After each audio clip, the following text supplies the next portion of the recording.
Olá, como vai? Tudo bem? Professor James Carvalho com você mais uma vez. E mais uma vez falaremos de geografia do Brasil. E hoje falaremos sobre população, mais especificamente sobre estrutura da população, estrutura etária e gênero. Vamos tentar mostrar para você como podemos classificar a população de acordo com 3 faixas etárias. Quais são essas 3? Jovens, pessoas de 0 até 19 anos, adultos, pessoas de 20 a 59 anos e idosos, pessoas com 60 anos ou mais. Vamos ver no que isso implica na de algumas classificações, como, por exemplo, taxa de natalidade, expectativa de vida, população economicamente ativa, índice de desenvolvimento humano. Será que a composição em faixas etárias e a distribuição por gênero masculino e feminino, será que dá para a gente tirar conclusões a respeito disso? Vem dar uma olhada aqui, ó. Nós temos aqui o desenho de uma pirâmide etária. Essa pirâmide etária você consegue ler da seguinte maneira. Nessas barras aqui, ó, estão 0, 2, 4, 6, 8. O que é isso? É a população em milhões de habitantes. 0, 2, 4, 6, 8 milhões. E aqui, ó, 0 a 10, 11 a 20, 21 a 30, são as faixas etárias. Pessoas de 0 a 10 anos, de 11 a 20 anos, de 21 a 30 e assim por diante. De um lado da pirâmide, os homens. Do outro lado da pirâmide, as mulheres. Tendo como base isso, você consegue tirar algumas conclusões. Por exemplo, esta pirâmide que eu desenhei para você como base é uma pirâmide que mostra o quê? Olha só, pessoas de 0 até 19 anos, que são jovens, nesse hipotético lugar aqui, elas são maioria. Então, nesta pirâmide que tem uma base larga, você nota o quê? Que há muito jovens. Se há muitos jovens, consequentemente, a taxa de natalidade é alta. Consequentemente, a taxa de fecundidade, o que é a taxa de fecundidade? Número de filhos que uma mulher tem durante a vida. Também é alta. Então, eu consigo olhar para essa pirâmide e identificar maior número de jovens, alta taxa de natalidade. Alta taxa de natalidade, maior taxa de fecundidade. Número de filhos que uma mulher tem durante a vida. Vamos continuar a análise. Número de adultos.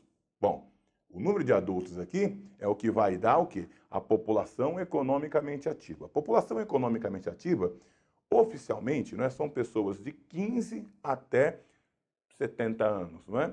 Então, você note que o número de pessoas aqui que correspondem à população economicamente ativa é aquém da necessidade do país. E um dado muito agravante também. Eu pintei na cor laranja o percentual da população economicamente ativa.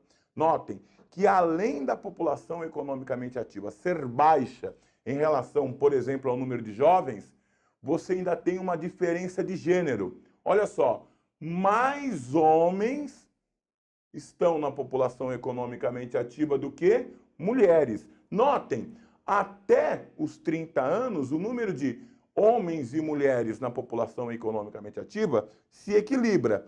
Após os 30 anos, diminui-se drasticamente a participação da mulher no mercado de trabalho. Em função do quê? A resposta é uma só, de uma cultura machista. A mulher, quando casa, abandona o mercado de trabalho, engravida e vai tomar conta desse filho. Então, você tem aqui uma diminuição considerável da população economicamente ativa do lado feminino, o que não ocorre do lado masculino. A mulher, dos seus 30 aos seus 45 anos, ela está na plena condição de trabalho, mas, por questões de uma cultura machista, ela abandona o mercado de trabalho. Isso é um dado, isso não é especulação. Continuando a nossa análise aqui, dê uma olhada. Número de pessoas com 60 anos ou mais, os idosos. Vejam que é um número bastante reduzido em relação às demais faixas etárias, adultos e jovens. Isso indica o quê? Uma baixa expectativa de vida, uma baixa longevidade. Ora, uma baixa expectativa de vida, uma baixa longevidade, indicam problemas de infraestrutura, acesso à rede hospitalar, postos médicos, hospitais, falta de saneamento básico, água encanada, energia elétrica, rede de esgoto. Tudo isso vai o quê? Encurtar a expectativa de vida. Então, um simples olhar para esse tipo de pirâmide indica o quê? Que se trata de um país subdesenvolvido. Poderíamos ir além. Como eu tenho alta natalidade, baixa expectativa de vida e noto que esse país é subdesenvolvido, poderia dizer que sua economia não é industrializada. Consequentemente, a população desse país ainda deve ser uma população rural. Quando você tem um alto número de jovens, pouco número de idosos, você tem essa pirâmide na forma triangular, você pode sim chegar à seguinte conclusão, que é uma pirâmide típica de um país subdesenvolvido, onde talvez a maior parte da população seja rural e não urbana. Por quê? Porque o que traz a população do campo para a cidade é a mecanização da agricultura e o advento de um parque industrial, coisa que não ocorre aqui. Tá?